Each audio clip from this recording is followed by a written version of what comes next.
My family disowned me for embarrassing them. Last week, they asked me for money.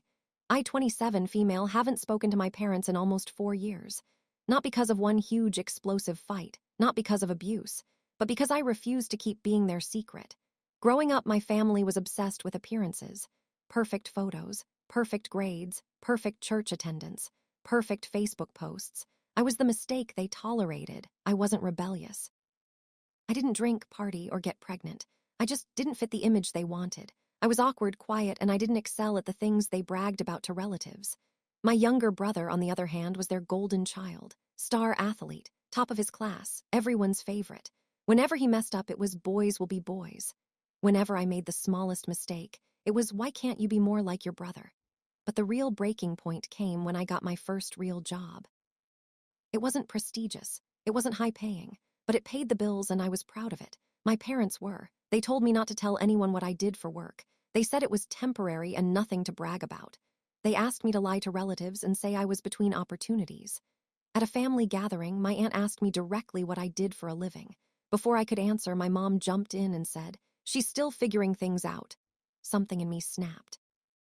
I calmly corrected her. I said my actual job title, I said I liked my work, and I said I was doing just fine. The room went silent. On the drive home, my parents exploded. They said I embarrassed them, that I humiliated the family, that people would talk.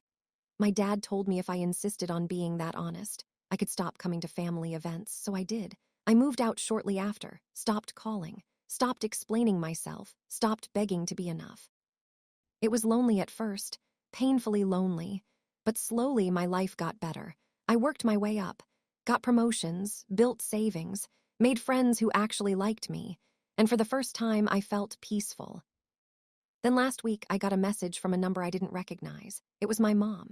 She said my brother was in trouble, huge financial trouble, bad investments, debt, possible legal issues. They needed help. Specifically, they needed me. She said, "We're family. This is what family does." I asked why they came to me instead of him. She said, "You're the responsible one." I almost laughed. The responsible one they hid. The responsible one they were ashamed of. The responsible one they disowned. I told her I was sorry they were struggling, but I couldn't help. She immediately switched tones, called me selfish, cold, ungrateful, said, "After everything we've done for you." I replied with one sentence, "You taught me that image matters more than people. I learned from the best." She hasn't replied since. Some relatives found out and started messaging me. Half say I'm cruel. Half say my parents got exactly what they deserved. I still feel guilty sometimes. But for the first time in my life, I chose myself. And honestly, I don't regret it.